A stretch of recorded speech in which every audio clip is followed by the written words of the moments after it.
Hey folks, Dr. Mike Israel here for Renaissance Periodization RP Plus, continuing hypertrophy concepts and tools, advanced lecture number 26, long-term athlete development, talking here about how training age, how long you've been training for, alters the application of each one of the 7 scientific principles of hypertrophy training. Just to be clear, we're going to be using delineations that are a little bit arbitrary, beginner, intermediate, advanced, and roughly a beginner, someone who's been training for about 0 to 3 years, an intermediate, roughly 3 to 7 years, and advanced, someone who's been consistently training for 7 or more years. A better way to conceive of this, because people change and alter and differ based on what, for one person may be beginner, for another person may already be an intermediate after several number of years. There's actually a little bit more of an objective scale here. A beginner is someone that makes easy gains with only the basics in place. Like you're lifting weights and you're getting plenty of food and rest, and you just make awesome gains. You don't hit any plateaus. That's a beginner. If you're still doing that, you're a beginner no matter how long you've been training. There are people who turn pro basically as beginners, and they gain another 40 pounds after they turn pro. Intermediates can be defined as essentially when first hit plateaus without due diligence to some specifics. Essentially, you've been doing the basics, but now just the basics of lifting heavy and sort of resting and eating, you hit your first plateau, and you got to do some thinking. If you haven't hit your first plateau, you're a beginner. As soon as you've hit your first plateau, you're intermediate, and some more plateaus will probably come up now and again. But as long as you do pretty well and stay diligent, the plateaus come and go, and you solve them relatively easily, and you continue to make very good gains. You are advanced when you don't get any notable gains unless the details are in place. You are advanced when you can no longer just use every exercise and they're all not interchangeable, and the gains don't just come even if you do a good job. Not only do you have to do a great job, you have to do a very specific job, and the gains are very, very slow. So just to rephrase, beginner is when you just do the basics and you grow, no problem. Intermediate is when you start to hit some road bumps for the first time and hit some plateaus, and then you have to sort of refine your program. And then advanced is when you're doing a program that's anything but refined, you essentially make no gains. So really, really, really big deal here. Those are the 3 big differences. How do we train these folks differently throughout their careers? How do beginners apply specificity differently than intermediates apply specificity, than advanced apply specificity, and so on and so forth with overload and all of the other training principles? Let's find out. So, specificity. Beginners should apply this principle by essentially having the goal of learning stable technique on the free weight basics, mostly, and ingraining it so that it's essentially automatic, a very good technique that occurs automatically. Now, that takes time, but that is the foundation that on which every other part of your physique training will be built once it is there. And also for beginners, because they usually have very high sensitivities to hypertrophy and they need muscle everywhere, doing the compound free weight basics and learning the technique really well not only keeps you really safe, but works really, really well to gain a ton of muscle. Intermediates should already have a good handle on the technique for the basic free weight movements like squats and presses and rowing and vertical pulling and upright rows and so on and so forth. And they should usually be focusing on, if they want, this is by the way for maximum muscle development. Okay? If you have goals of like, I just want to put on 15 pounds and mostly just have big arms, some of this doesn't apply to you. But to get your all-time biggest at the end of 10 or 15 or 20 years of training, this is the progression. And if you're an intermediate in that progression, you should probably be focusing on putting tons of muscle on your biggest muscle groups. Because remember, once you get advanced, you may be carrying some injuries. Your systemic MRV may limit your ability to train really big muscle groups really hard. So if you are an advanced lifter and all of a sudden, you got to bring up your back or your legs or your chest and shoulders, God, that's a big task, and you may be too beat up to do it. But if you are an intermediate, as an intermediate, you really beef up your back, your legs, your push complex, and your larger muscle groups, then getting slightly bigger biceps, getting slightly bigger forearms, getting slightly bigger calves, that is not a huge insurmountable task, and you can always do that as an advanced person. So it's kind of like a priority list that you write for your daily to-do list for something, or a weekly to-do list is like put the big rocks in first, like must go to work, must go to school, must eat my meals, must pick up my daughter at 3 p.m. After that, like what exact episode, of Altered Carbon you're going to watch on Netflix is a small rock that you can always figure out later, right? Just the same way beginners should have really good technique set in, and then that will power their development of the larger muscle groups or the ones they want to prioritize a ton to eventually have the biggest first. That's the best way to go about it. And on the specificity front, beginners should just be concentrating on technique, while intermediates should now be training with higher and higher relative efforts to get closer and closer to their true RIR, because that will come in handy later. And then advanced individuals are going to be focusing more on bringing up lagging body parts, specifically smaller ones. When you look at the training logs and sort of training advice that pros give, almost all of their routines are around bringing up XYZ. I got to bring up my shoulders. I got to bring up my back. I got to bring up my, biceps or my triceps. Or they usually don't even say back. They say like, I got to bring up my outer lats, versus like the inner part of the back, which could already be very big. Rarely are they like, I just need like bigger everything. They say that sometimes, but a lot of times they've already taken care of that part. And when you're reading pro advice to be like, I got to bring up my side delts, you might not be as a beginner or intermediate in that position. You might just need bigger delts, period, and bigger everything. So you might not relate. And that's okay, because folks have different priorities. Advanced people need to bring up smaller groups because hypothetically they've already done a good job on the basics. And advanced lifters need to really start working on the mind-muscle connection and honing it in. Why? Beginners have to have a really good stable technique, because if your technique sucks, pushing close to failure leads into higher injury risk and probably no more stimulus to the actual muscle. Because as your technique sucks more and more and more as you go closer and closer to failure, you stimulate the target muscle less and less and less, and this peripheral, sort of fatigue spills over to more and more other muscles in the system that you don't need it to. So first, as a beginner, by the time you're a beginner, you have great technique.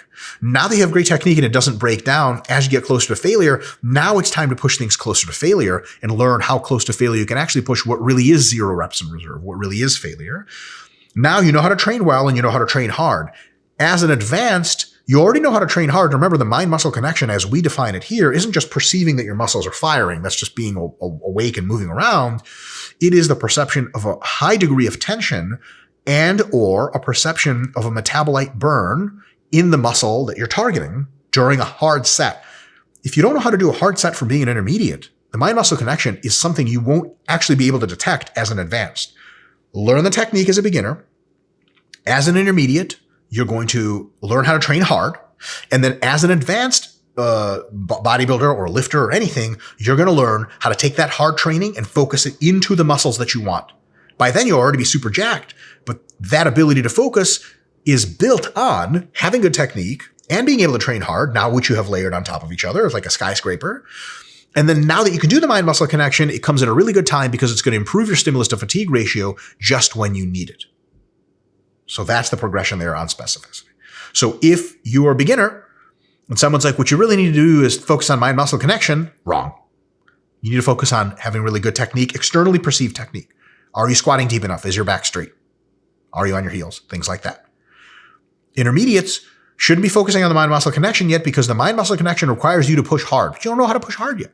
And as a beginner, you don't want to learn how to push hard. And we'll get to that in a bit later for other reasons, because your technique will break down if you push too hard. Then you're pushing hard doing God knows what. So as an intermediate, you have to take your very good technique, keep it very good. Of course, you'll improve it a little bit, and learn how to milk out sets hard. So basically, here's how the progression looks with an example of squatting. As a beginner, you learn how to squat, and you tweak your squat technique until externally perceived. When you hit your intermediate phase, your squat looks good. Sets of 5 to 10 in the squat look great. Up and down, you look like an Olympic weightlifter. Awesome. Check. As an intermediate, you're going to take your squat and you're going to get stronger and stronger and stronger on it. And you're going to push sets closer and closer to failure. As an intermediate, you're going to think you have 4 RIR and you're going to discover you really have 6 RIR.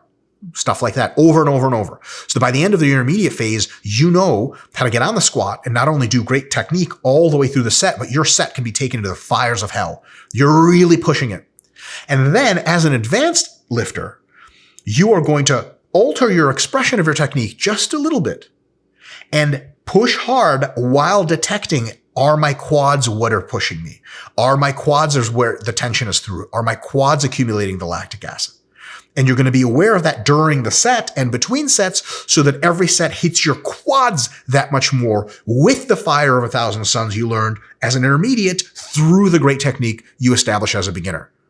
This is career length periodization in bodybuilding. I'm probably the first person to ever talk about this, as far as I know. How fucking egotistical is that? Give that some thought. Camera guy's laughing. Next up, overload. How is overload different between beginners, intermediates, advanced? Beginners should stay away from anything less than 2 RIR. Very close to failure is not good. And only progress in load and or reps and or sets when technique is stable. So if someone progressed to a new squat weight and at this new weight this week, their technique's kind of, it's kind of heavy, they're kind of tilting forward. Next week, you do not add weight and you do not add reps and you do not add sets. You have them repeat what they did. And because they adapt so quickly as a beginner, this shouldn't be something you do very often. Rather, it should be a very quickly solved problem. You repeat what they did and you say, listen, technique, technique, technique. And they go, oh, got it. And they execute excellent technique. And then they've checked all the boxes of, okay, technique stable. And they seem to have plenty of reps in reserve. Time to do more. Only when they demonstrate that their technique is stable. And they're 2 reps in reserve away from failure at least. And load additions can be large if and only if technique is good, and most of the training should be in the 5 to 10 rep range. Why?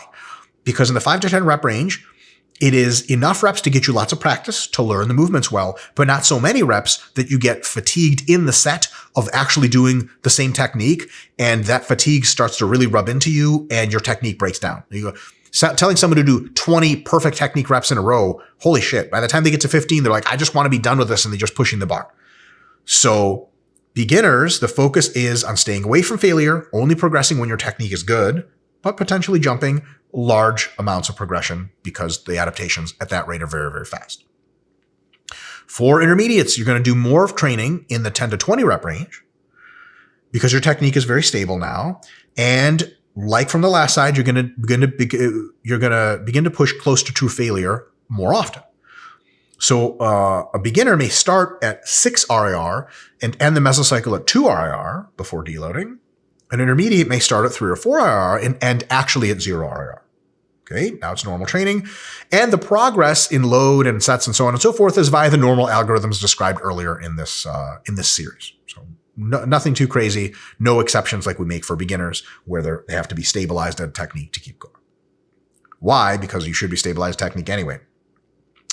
Advanced will often train entire accumulation phases between 0 and 2 RIR. Advanced may start at 2 RIR because nothing less stimulates any muscle growth potentially in their case. It's just all junk volume. Yeah, that sucks, but that's part of being advanced. This is why a lot of high-level bodybuilders train very close to failure very often, because for them, something less may not work much at all. Whereas for someone just beginning, if they're 6 RIR, they grow unbelievable amounts of muscle for years and years and years. Load progressions and rep progressions can be very small, even not every micro. A very common question is, how much weight do I add per week? To an advanced lifter, that may not even be a tenable question. It'd be like, okay, I add 2.5 pounds this week. Next week, I keep it the same. And then the next week after I add 2.5 pounds, maybe. Functional overreaching of muscle groups might be needed to get their best results and might not be good enough to just do stiff-legged deadlifts and good mornings, or stiff-legged deadlifts and leg curls twice a week for 4 sets in the hamstrings and see consistent growth. You might need to do 5 sets, 6 sets, 7 sets for each one per week. And by 7, you're trashed and you're functionally overreached. You need a huge recession, big deload, maybe even get away from training hams for a few weeks very hard after that. And then the supercompensation occurs and you make great gains. You essentially have to do a deeper foray into the zone of difficulty and then pull back for longer and further because of the accumulated fatigue. It may be the only way to go about it. Beginners have it easy. They produce a tiny stimulus, almost no fatigue, and they get great gains. An advanced person has to produce a ton of stimulus, pay the huge fatigue cost, wait till that wears off, repeat it, and come back in. Advanced folks will lift usually with the highest volumes, oftentimes with the highest numbers of sets, but definitely highest mathematical volumes, sets times reps times weight times distance. The lightest average loads which means that they lift the heaviest weights totally, but they do a more of their percentage of training in the 20 to 30 rep range and a bigger percent in the 10 to 20 than all the other folks. And they might lift not so much in the 5 to 10 rep range. And now you know why a lot of videos of pro bodybuilders that you've seen look like they do. And they might do closer to failure than everyone else. So that's, if you're looking at what should beginner training look like, it should look like not a ton, but plenty of sets of 5 to 10 on the compound heavy basics, not anywhere close to failure, learning good technique. For advanced, it should look like tons and tons of volume, often with higher reps, pushing every set very close to failure. Very different kind of training, which is to say individualization is important at least, and we'll talk about this in the summary slide later, you cannot apply the same paradigms to everybody else. If you have a beginner training like a pro, it's just not going to be the optimal outcome, especially for long-term development, even though they may make great gains during that time. Fatigue management. Because we don't want technique to break down and we don't want learning to occur of technique that is the wrong kind, because unlearning bad technique is actually very, very difficult, we want to get beginners to stop at roughly 2/3 of their MRV. How do we know that? It's when technique starts to break down from the sheer amount of volume. So if their lifters are still progressing, and it almost certainly will be, but they're like, ooh, man, I'm really tired, and their technique's starting to not look so great after a certain hard week of training and more volume, cut them off, deload them, recycle, repeat. There's no need to push them because they get great gains without it and they don't have to pay the cost. Interestingly enough, technique is more sensitive to fatigue than strength or endurance or work capacity in any of those, and definitely muscle size. So when your technique starts to go, it's what we call an early indicator of a high level of fatigue. Okay. We have an article on Juggernaut Strength called, one is called Fatigue and Its Causes. And then there's another article on the time courses of fatigue, like detecting fatigue, and essentially what are called leading indicators of fatigue, or ones that detect fatigue very early before it's relevant. And technical breakdown in beginners is one of them. Beginners are not at their MRV when their technique starts to break down at all. Not even close. They're a third of the way from MRV or so. But when it starts to break down, can they continue to go with crappy technique, gain tons of more muscle? Absolutely. But it's not a good idea because we want them to learn good technique and we don't want to get them hurt, so on and so forth. Intermediates for fatigue management really need to start paying attention to SFR moves that are very high. So juxtaposing that with beginners, they can focus on really high raw stimulus magnitude moves. You can have a beginner do, 6 sets of 10 in the deadlift. They recover just fine because their total ability to disrupt their relatively small muscles is not ever pushing into systemic MRV range. It's fine for them to do really high raw stimulus magnitude exercises, get a lot out of them, and coincidentally, luckily, those are the same exercises that are the compound heavy basics that they need to be practicing anyway, right? An intermediate really needs to start thinking about stimulus to fatigue ratio because raw stimulus magnitude might not be worth it for some movements. Like intermediates may absolutely be pushing it hard on squats and presses and pulls, like rows and vertical pulling, but deadlifts for sets of 5 to 10 just might not be the exercise of choice anymore for intermediates because the raw stimulus magnitude is great. That's probably more for beginners. For intermediates, the stimulus to fatigue ratio is a little bit more important. So instead of doing deadlifts, they might do some deficit sumo deadlifting for more of the glutes, lower body. They might do stiff-legged deadlifting for the hamstrings, glutes, and erectors. And they might be doing some bent over rowing and various flexion rows for the horizontal pulling musculature of the back instead of just doing the deadlift, because all those moves combined could be better stimulus to fatigue ratio than just conventional deadlifts from the ground. Advanced lifters need to be managing fatigue by focusing on only the highest SFR moves. There are exercises which advanced lifters will only do very late in their daily session, like they might only squat last or second to last and do easier exercises first that have a higher stimulus to fatigue ratio for the session. And there's some exercises they may just write off completely. There are a lot of folks in bodybuilding that don't do flat barbell bench presses. It's a great raw stimulus magnitude move. It does connote a little bit more injury risk to the pectoralis muscles, especially when they're gigantic. Some folks, by the time they're advanced, their shoulders might not take it. So it's just not worth it for them. That's why a lot of high-level pros just don't bench press. Does that mean the bench press is bad for chest development? No, it's probably better than almost every other exercise, but it's more tailored for beginners and intermediates, right? And powerlifters will also tell you that for hypertrophy, the bench isn't the greatest. They do it because they compete in it. But when they need chest hypertrophy, a lot of times they do like incline dumbbell presses and machine presses and incline barbell presses, and they don't even do the flat bench because it beats them up so much. All right, so that's something to think about. The advanced will maybe need to start taking occasional recovery sessions. So a beginner will just do, 16 weeks of training with no deload. Intermediate will do 10 weeks of training, and on the 10th one, take a deload, but every single week of training is more. An advanced individual might do 2 weeks of training up, and then 2 or 3 days easier. And then 2 weeks of training up and 2 or 3 days easier, or just not come to the gym. And then another 2 weeks up and so on and so forth. And then deload after week 6 instead of week 10, right? A lot of times you'll see high level bodybuilders saying like, today we were going to recycle, some of them are on advanced splits where they just train every 5 days or something. They say like, we wasn't ready. So we took 1 extra day off and ate more food and we'll be ready tomorrow. That's something beginners and intermediates almost never need because they have no problem catching up to the recovery as long as they stick to the basics. Advanced lifters, the difference between a great stimulative session and a session that is neither stimulative to your muscle growth and is also injurious is a real short window there. So sometimes you gotta say, am I really ready to train legs again? The answer is no. I'm gonna take a light session and then have 3 more great leg workouts after versus biting the bullet, pulling a muscle, and then it's all to shit. Or biting the bullet and just undershooting all my rep stuff, and actually the underperformance there may mean no muscle gain if you're an advanced individual. And because of this enhanced fatigue management use, and because they take so much more of a beating and fatigue rises so quickly, the advanced will have shorter accumulations. And we'll get to the accumulation length a little bit later when we talk about phase potentiation. Stimulus recovery adaptation. Beginners should start at roughly 2 to 3 weekly total sessions of weight training exercise. You don't want to do too much because you want them to have a rock steady adherence. When they really like the lifting and they've shown you or themselves, if you're watching this video for the first time by yourself and you've never trained before, not recommended, this is very advanced stuff. If you're working with someone who's a pretty beginner person, let them show you that they can come into the gym routinely 3 times a week or twice a week for weeks and weeks and weeks, maybe even months. And they're always going to be saying, some of these people are going to be saying, I want to do more. Great. Show me you can do this, right? It's like refills at like all you can eat places sometimes, like endless shrimp and pasta bowl or whatever, or like Red Lobster or some shit. They don't bring you another bowl of pasta until you finish the last one. That would just be a huge waste.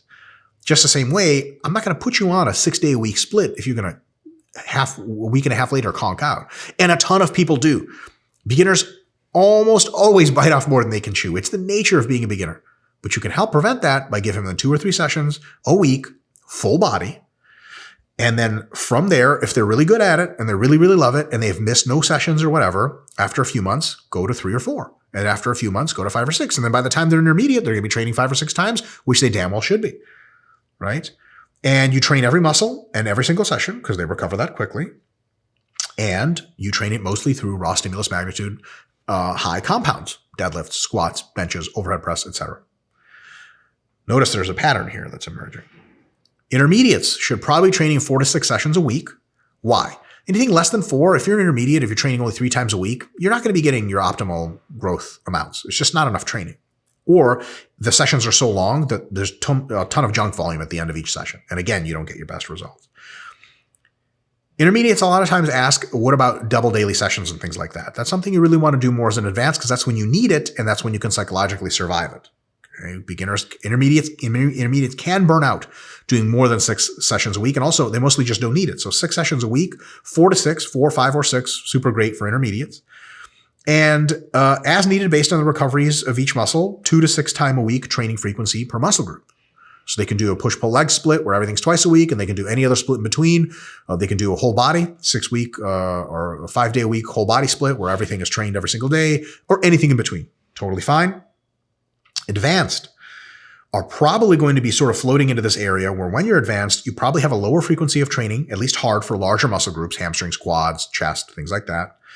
And then for smaller muscle groups, or ones that recover very quickly, like side delts, rear delts, biceps, maybe triceps for some people, they're going to have a higher frequency of training. All right, maybe 2 to 3 for the lower ones, 3 to 6 for the higher ones. Sometimes. So muscles are going to recover differently. There's going to be a lot also of muscle specific frequency insights. You're going to be learning your body at this point as in advance. You're going to be knowing better and better how often you can train a muscle. Can you train the hamstrings 3 times a week? The answer may be no. Can you train your biceps 2 times a week and remotely put enough volume with them so that you really know their limiting factors of recovering? No, probably not. So your hamstrings may never go above 2 sessions a week and your biceps may never drop below 3. That's something you just have to learn by yourself as you're doing this, as opposed to sticking to more of a split or a pre-programmed frequency arrangement as an intermediate. And as a beginner, there's no frequency arrangement because they train every muscle every single time. So as you can tell, it's kind of like beginner, train every single muscle every time you go to the gym with compound heavy basics, not even muscle specific. Like beginners don't train chest, they train press, right? Or various presses, incline and flat. And then intermediates get put on a program that is either very high frequency, moderate frequency, or anything in between, and they sort of stick to it and milk it out. And they start to pay attention to what muscles sort of comport better and worse with that. And then the advanced will really start to have a more individualized program where some muscles necessarily get trained more often and some muscles less often based on recovery time. And multiple daily sessions yield notable returns for the advanced. So if you're advanced, you may not be able to do justice to all of your muscle groups in 6 sessions, and it might be better for you to split up quads and hams in a single day as opposed to doing just legs. Like a leg training session is not a huge problem for someone who can squat 315 for reps. For someone that squats 495 for reps, after you've done your quads, you can't see straight. Forget hamstrings. And anything you do for hamstrings right after is either going to be relatively suboptimal or just total waste of time, junk volume. And remember from earlier in the lecture, the threshold for how hard a workout has to be to cause any gains rises as you get advanced. So not only does the person who just did quads with 500-pound rep squats and 700-pound rep hack squats, not only does that person now have a huge systemic fatigue into which they have to train their hamstrings with, but they have to train their hamstrings harder to get gains than anybody else. It's not even a double-edged sword. It's like the hammer from the bottom, hammer from the top. It's a really unsustainable scenario, which means either you intentionally take an easier session for hamstrings and later in the week you do hamstrings first, quads second, or better yet, and it is objectively better, to split your training up and do quads in the AM, hams in the PM, and then later next week, quads in the PM, hams in the AM, vice versa, something like that. So that when you come in, you just train quads. Then you can really pour it in. And then later when you come in to train hams, you've had 2 meals in your system, you're rehydrated, you're recovered. You can now do diligence to a hamstring workout. Just an example. That's not how you should be doing it, but that's when multiple daily sessions become obvious.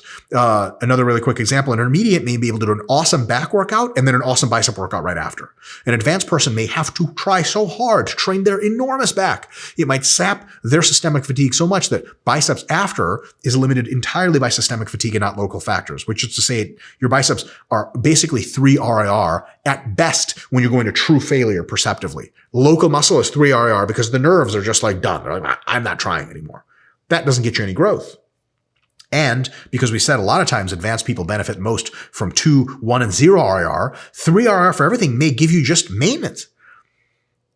At that point, it might be a good idea to take the back workout, do it in the AM, take the biceps out, and maybe add some shoulders in or something, put it in the PM. Then you do your biceps much more fresh. Then you're back into the golden zone. You're getting great results. Something to think about. Variation. Beginners should not do a lot of variation. Why?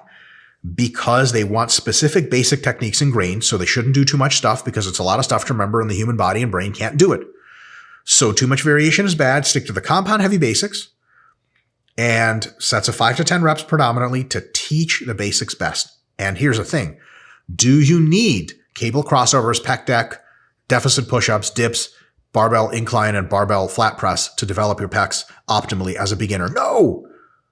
Just doing barbell incline and dumbbell flat gets you 100%, I'm not even going to say 99, 100% of the pec development you could have gotten doing 50 other exercises. We'll say 99 to be charitable. Okay? But you get so good at those movements that you really start to become super awesome at them. Very stable technique. And remember, once you learn how to do any compound press, all the other compound presses are super easy to do. It's not overwhelming. You get to build a ton of momentum and strength, a ton of body awareness, a ton of basic technique you take everywhere else with you. Way, way better than trying to throw the kitchen sink. You can save the kitchen sink. You'll need it later. Intermediates.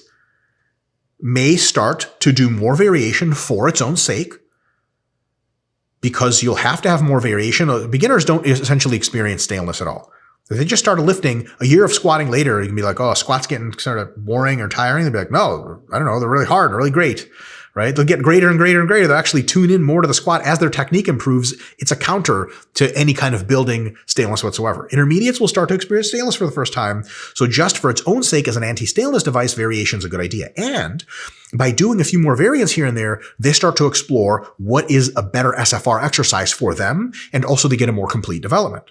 So beginners, very low variation. Intermediates, more variation. Advanced, interestingly enough, don't just go to more variation. Beginners, very little variation. Intermediates, a good amount of variation. Advanced, the same amount of variation, but more strategic variation, as described in an earlier lecture of what that is, and less variation just for its own sake. So intermediates might have done leg presses for 6 months and that got stale, so they'll do hack squats because the leg presses are stale and it's just something different. An advanced individual may have been doing leg presses for a few months and they're getting great quad growth and stimulus on the sort of distal end of their quads, but they need more middle of quad meat. And it seems to be that that's where hack squats concentrate more of their tension and where they get more of the so on and so forth. So they may do hack squats because they need to address that specific thing. That's strategic variation. That's variation with a purpose, right? Directed strategic variation. There's a couple of subterms there. They're all very related. All in the book, by the way.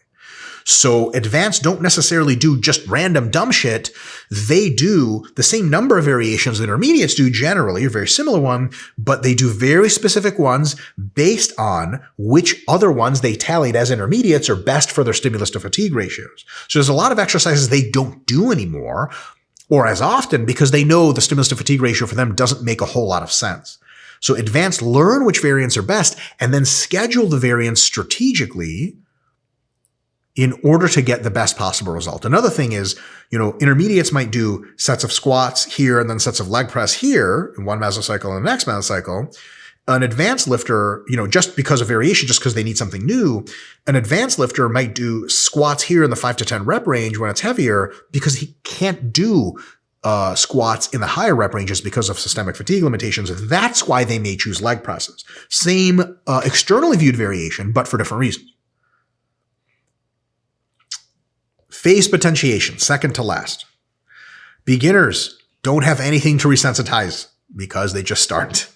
So they can train with deloads once every 3 to 6 months. Okay, that's pretty interesting, right? So when they get really tired and their technique starts to break down, it's okay, take the next week and you can come in twice instead of 3 or 4 times and we'll just lift with half the volume and then you'll be super refreshed. And that's super true. You don't even need to reduce the weight on the bar a bunch of times. Or sometimes the first session's heavy, the second session's really light. They're like, I feel like this is nothing. I want to go crazy and lift. And the next week, they're geared up for another 3 to 6 months of no deload. Totally fine. And they don't need low volume phases or active rest phases for their entire first year of training. And if you're training someone for the first year and you have an active rest phase planned in like month 6, you're insane. Okay, they don't need that stuff. Okay, it's like saying, we need to periodize the training super early of like little league soccer. Like, yeah, you need to teach them technique. You don't need to worry about peaking them for the big game. There is no big game, right? Same here. There's not enough fatigue accumulated to need an active rest. It's just pissed away time. And it can demotivate people. Like if you kick people out of the gym for 2 weeks that have only been lifting for 3 months, they may just never come back, right? So habit building is really good here. They like to lift, let them lift. Intermediates. That's when you start to need regular low volume training phases. Okay, 2 or 3 weeks here and there to bring down the super high volumes of accumulation phase might be a good idea. But during these low volume phases, they're not going to have a ton of joint connective tissue fatigue, mostly just volume desensitization.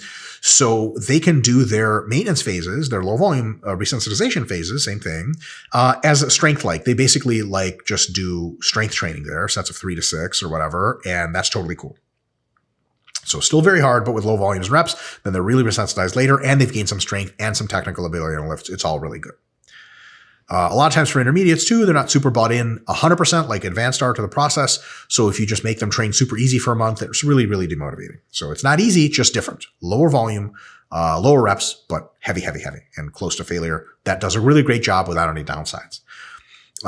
Intermediates will also start to bump into systemic MRV limits if they try to train all their muscle groups up to MRV every single meso. So they might have to start doing 1 or 2 muscles per meso on a back burner. So maybe you train your whole body super hard, but you take quads and glutes and do them on the back burner so you have more for your upper body and more for your hamstrings and calves.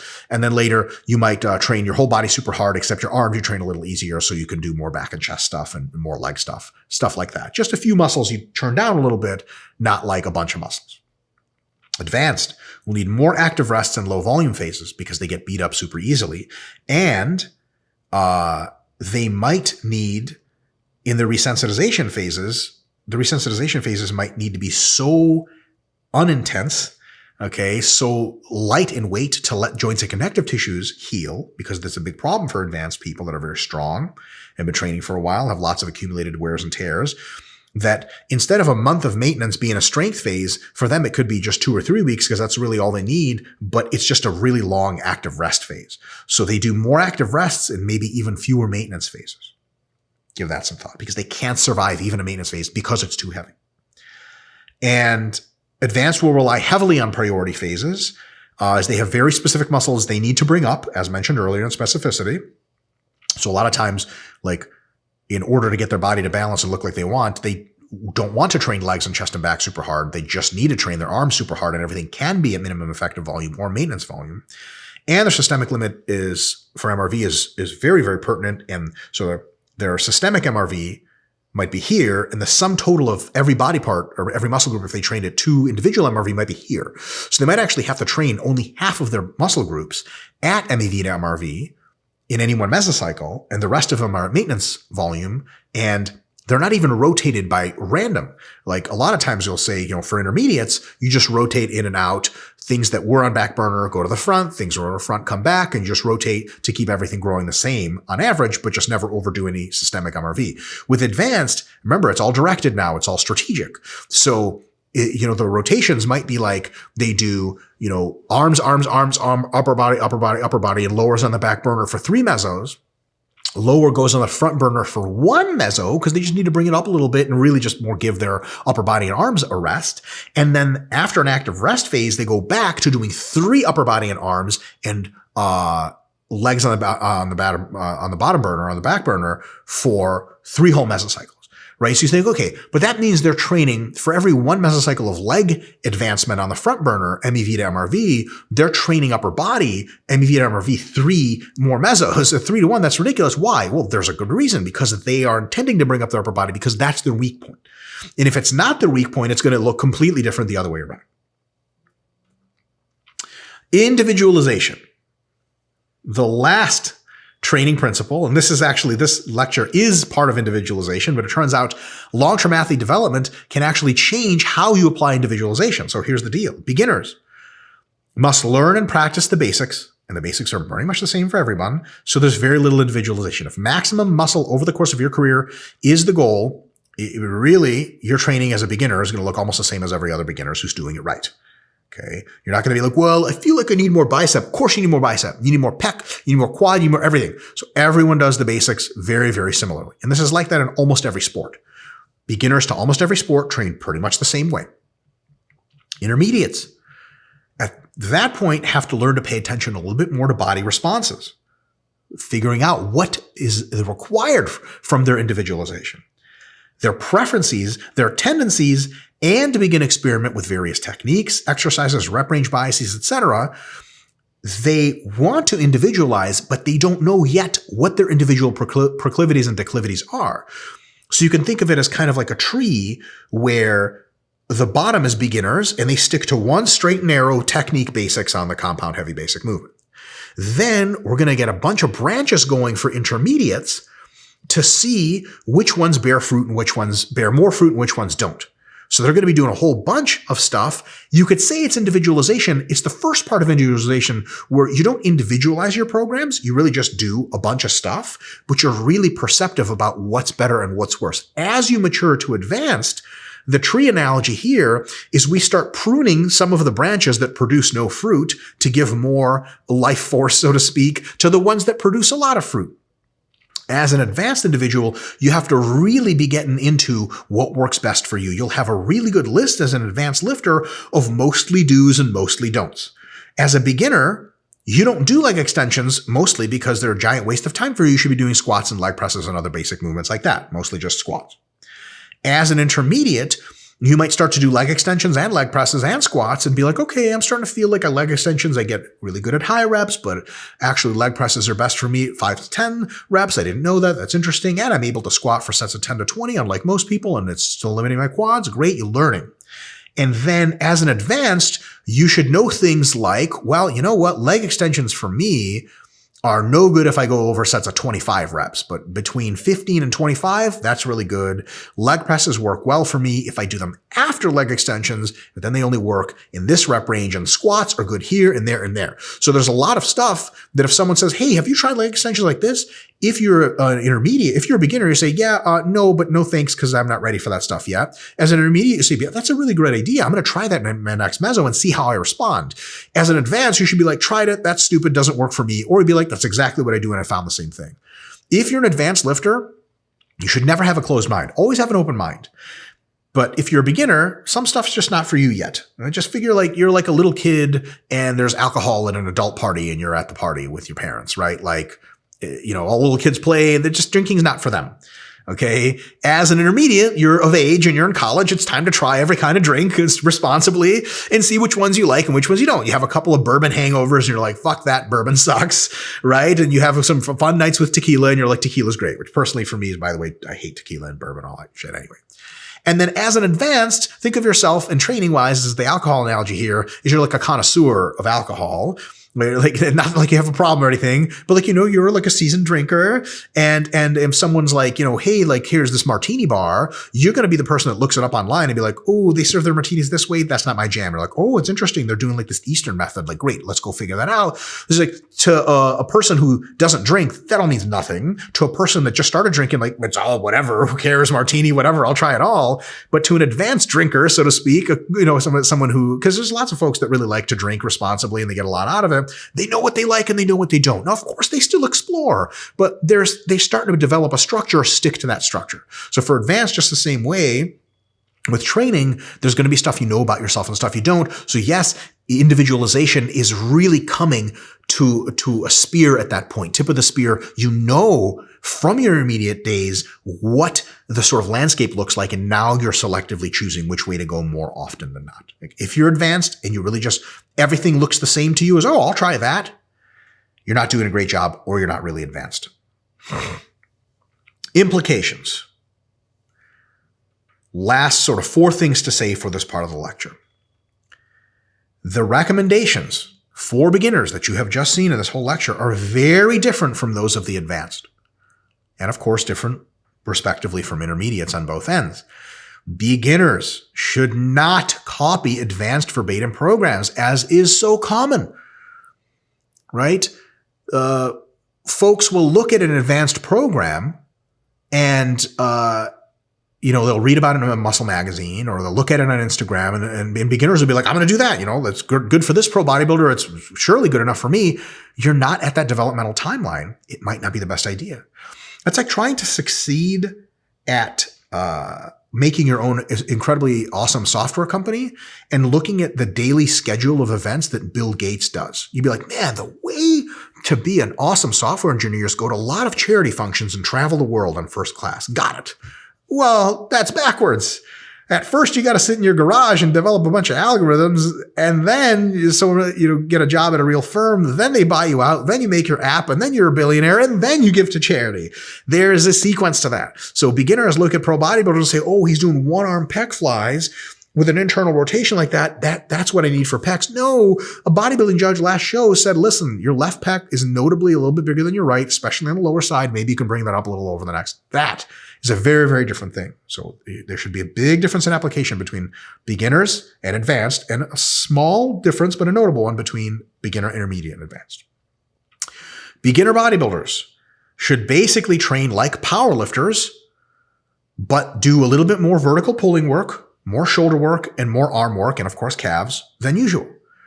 right? Sets of 5 to 10 reps, compound, nasty, gnarly exercises, full range of motion, really good technique, and not super close to failure. That's how powerlifters train, especially in their early careers. So powerlifters at the beginning of their careers, and if you want to be the best powerlifter of all time at some point and the best bodybuilder of all time at some point, for the first 2 or 3 years of training, very few people will be able to tell your training apart, if at all.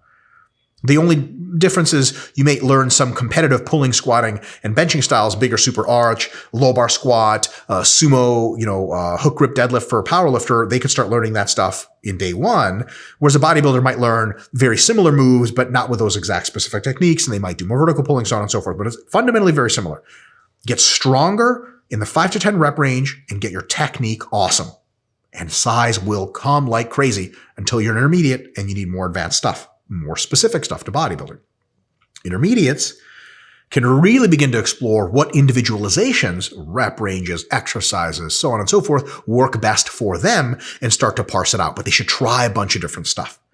Right? Intermediates are the folks that when they get to a new gym in a new city, when they're traveling or something like that, you go on a vacation with your parents or, with your friends, and you get to a new gym, you're like, whoa, look at all this weird new equipment. Like, I've never done this kind of machine. Try it. Don't just stick to one rigid program. When you're at home, for sure, stick to your program. But when you're traveling, you have an opportunity, even if you're at home, you're at a home gym. Maybe you're lucky enough to have a gym that has a lot of different types of equipment. Try some different stuff. Your core of your program should still be in the compound heavy basic lifts. But try a little different weird pull down handles. That's the kind of stuff you try. By the time that you are advanced, of course, you should be trying some new stuff every now and again. But really, you should start to settle in on what your individual preferences are, where you get your best stimulus to fatigue ratios. Start to get very meticulous, whittle down to exactly what you need. There's a big list of do's, big list of probably nots, and really milk the most out of your training, because now that is the time to make the best things happen. You're only advanced for so long until you hit your peak and it's time to retire and go, long distance skiing or switch a sport or something. So at that point, yes, you want to have an open mind and do some weird stuff, but you also want to settle in on what works really well for your body and have the blinders on just a little bit. Folks, thank you so much for tuning in. I hope you got out of that talk something. I had a lot of fun giving it. We will see you next time in Hypertrophy Concepts and Tools number 27.